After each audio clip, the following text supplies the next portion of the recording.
spray sealed these pieces. You can see the vibrancy in the color, the intensity brought out by the spray sealing, even in the grayscale monochromatic, the grays and the depths of the darker values in this piece are so much richer as a result of spray sealing. They still retain the characteristic of the paper. Pretty much, I did spray seal, just, I don't know, I just made things easier, and I just spray sealed these ones with the gloss, even though they are much closer to a matte in finish in terms of the paper, okay? But they look a little bit more satin-y. I gave them a pretty thick coat, though. And this one right here, if you can tell, is the glossy, as opposed to something like this. Looks fairly shiny, but it's much more of a satin and finish, but that's what it looks like when you spray seal a matte with a glossy spray. Okay, so I'm going to format these into cards, and we'll take a look and see what these are going to look like. First, I will apply a thin border around them, just with some plain white cardstock. And I will do that off camera to spare you the pain of watching me do such a mundane task. Alright, we have a small border around all of these. Okay, so we'll find some cardstock to format these into either folded cards or to postcards. Maybe I'll do some folded cards today. I have some pre-folded folded cards, but I think I'll just make my own and go from there. This one, of course, is a bookmark, so I'm not going to make this into a card, but we'll find something to mount this one on. All right. Card formats. Folded card on a dark blue cardstock. Looks black. You could use a dark glossy black cardstock for that. I feel it looks like one of those black lacquer types of frames when you format something like that. Maybe, these would look good kind of with a double matte on the card, with the blue out here. But we're just making things nice and simple, and I happen to have a piece of black iridescent paper, so I just made this one into a postcard. This one right here uses the Star Dream iridescent gold. I forgot the name of this gold right here, but I happen to have a piece of scrap paper that was just ideal. I had to just cut off the bottom. Okay, so we have these right now, and I mean, they could be done right now, but I'd like to stamp, I don't know, some kind of embellishment. It could be a word embellishment, and I do look at words oftentimes as embellishments. They could be very integral, or they could be last-minute types of design choices, in which case they would be here, because I've already stamped everything out. But I'm going to look at some scenic sentiment things. I'm not going to stamp out kind of large quotes or anything like that, but just like a word or something like that in some of these darker spaces. And that could potentially finish the pieces off really nicely. I have spray sealed these, okay, but and some inks might not work, but things like the Brilliance inks I think should work fine. I would use a white.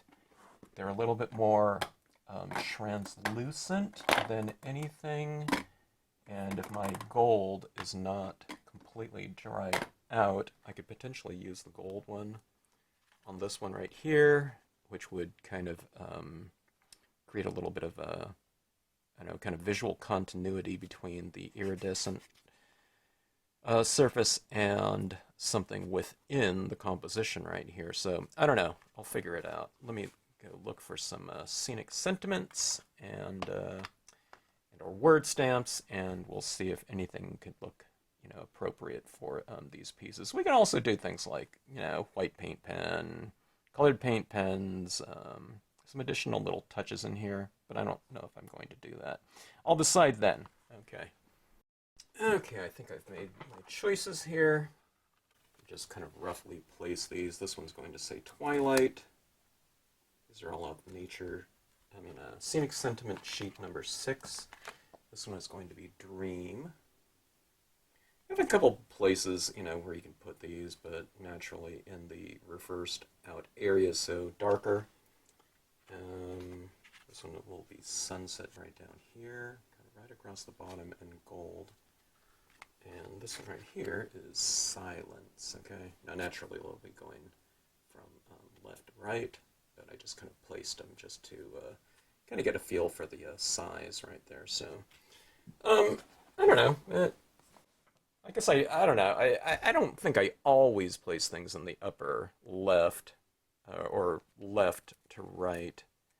I think sometimes I place them over here, but I don't know. You just have to kind of place them down there and see what you think in terms of how it looks. Another location for the sunset one could be right up here, but I don't know. I felt it looked better down at the base here.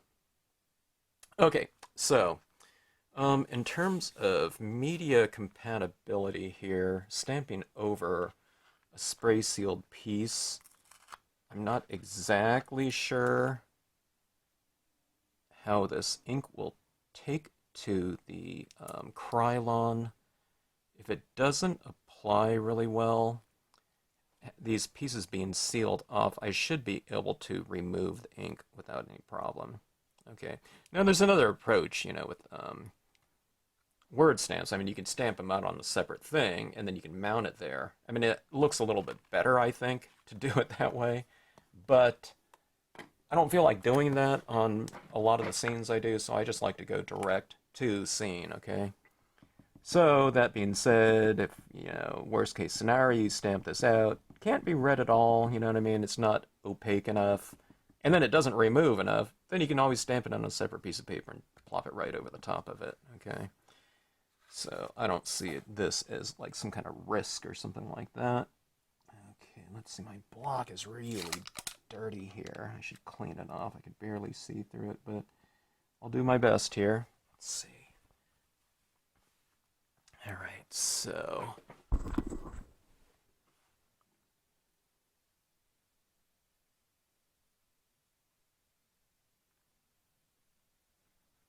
when I do my best, I'll do my best in terms of registering this, you know, so hopefully it's not at too bad of an angle if it is angled. Okay, so I'm applying this. I'm not pressing super hard, but it's even, adequate pressure.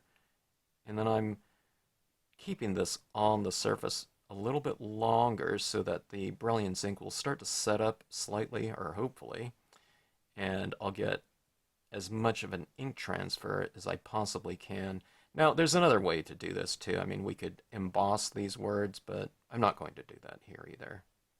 I don't think. You know what I mean? If I have to, I will, but I don't feel like it.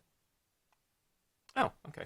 So that came out just fine on there. And again, the Brilliance inks are designed to be used on non-porous surfaces, and they'll dry just fine, so that should be good. But I think I don't know, I think it adds to this piece right there. I mean, it certainly becomes part of the focal point there. And it just kind of adds to, I don't know, I think somewhat of the emotional content of a piece. You know, when you have something kind of supporting that, the visuals. I mean, the words are visuals, but I don't know, it just from a contextual standpoint, I think they look pretty good. I didn't always use a lot of these, but I'm using them a lot more these days. I mean, when I've used them in the past, it's like, oh, that really kind of it enhances the visuals. Okay, I've always liked design and whatnot, so the marriage of text and imagery, it's been something that I've always liked in graphic design. Have a little bit of a lint on there, so I'm getting that off there. Okay, so get an even application of your ink. My pad's really quite juicy, so I need to be careful about that. And just get things lined up as best as you can. Press, hold down, light, even pressure, okay?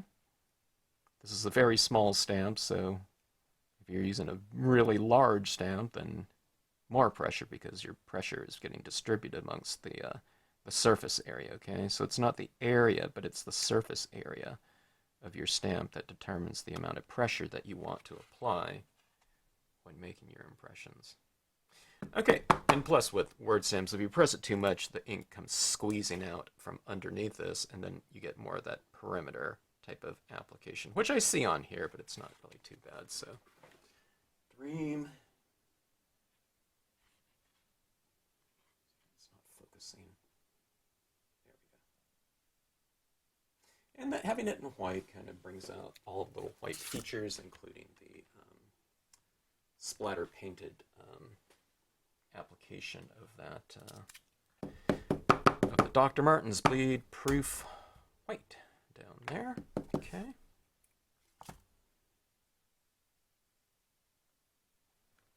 All right, let's try this one. Let's see how this one goes. Well, let's do all the white ones first. Let's hit the silence here.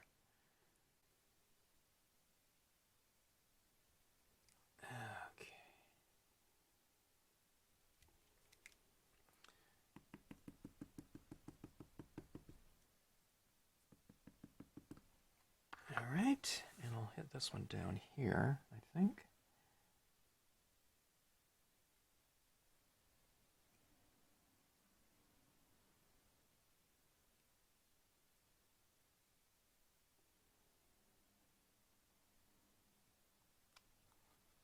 Okay.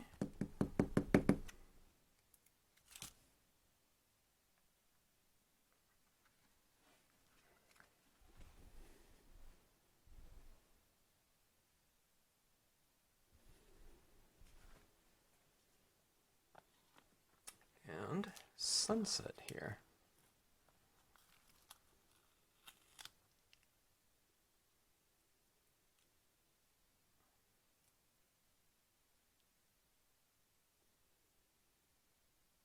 I don't think doing this sunset one in white would work. There's just not enough white remaining in the scene, so I just think the gold would match the intensity level of this one more. Okay, so let me see. Sometimes if I don't use my Galaxy Gold here, it doesn't work very well. If I don't use it for a while, I have to kind of re-ink. So let's see how this goes. Yeah, it's super thick and kind of pasty. Yeah, it's kind of dried out a little bit. And this one's just different. So not all Brilliance inks are made the same with the same chemistry. White and black are very different than the gold, and even the gold seems different from the silver. I don't know, the silver seems to stay more in solution when not in use than the gold. The gold gets very pasty, so I wouldn't re-ink it too much. Just re-ink it as much as you think you'll need for whatever project you're doing, and then if you're not going to use it for a while, don't over-ink it, okay? All right, so I think that should do it. This one's a little bit slipperier, too, so when you stamp it on here, just, kind of watch for that kind of skewing, And I say that, but sometimes it still gets me. Not to the point of ruin, but just, the letter forms might not be quite as crisp, or the imagery that I'm stamping it out in might not be quite as crisp as it could be. Okay. It's just that metallic, whatever pigment that's in there.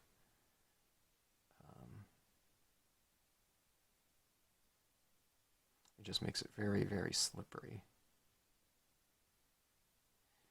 All right, is that long enough? Not too bad. Okay, so not a perfect impression, but not too bad. Look at that. It's almost like when you have it at a certain angle, it barely shows. Then you hold it at a certain angle. Look at that, how it really stands out, with that metallic. And again, these Brilliance inks are really good. You don't have to. I mean, you could clear emboss that or something like that if you wanted to while it's dry, but it will dry, and I think it'll provide a nice finish. I mean, it kind of matches the iridescent paper like this too, right? It's not so shiny, so it's a good match with the Star Dream there. And maybe we could do some other things in here. We could put little gold highlights around, kind of real subtle, with a gold paint pen or something like that. But I don't think it needs it. And white kind of little embellishments might stand out too much too. So I don't know, if I was going to add some little highlights down there, it would probably be something with a kind of more of a beige peach type of color in here. But again, I don't think it needs it, so we will leave it at that. Okay, so anyway, some good finishes. Finishing touches on these pieces. I feel that the finishing touches enhanced, pretty nicely. Our cards, our scenes from the, by the way, if I didn't mention it, these were from the live YouTube broadcast yesterday. Thanks to everyone for joining in. That sure was fun. And gosh, we talked about a lot of different things, or discussed in the chat board, all kinds of different things, while I stamped these out. The subject of these four cards was spotlighting, so it's taking kind of the area of visible light and making it much more narrow, like a spotlit area on a stage for, I don't know, kind of for directing the viewer's attention to very specific areas on the card in a scene.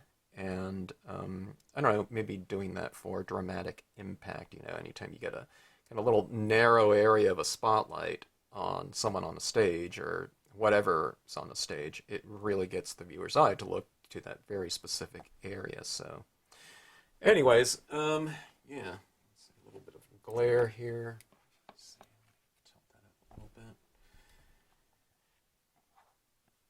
So card formatting here. I've just started to do that a little bit more this year because, I don't know, it really makes the scenes look a lot better. And, I don't know. Taking the time to do that doesn't take too much time, so yeah, I think it's always worth it. Okay, so anyways, hope you enjoyed the video. Thanks so much for watching. If you have any comments, please leave it in the comments section. Please hit the like button if you like the content of this channel. And thanks as always for checking out the vids.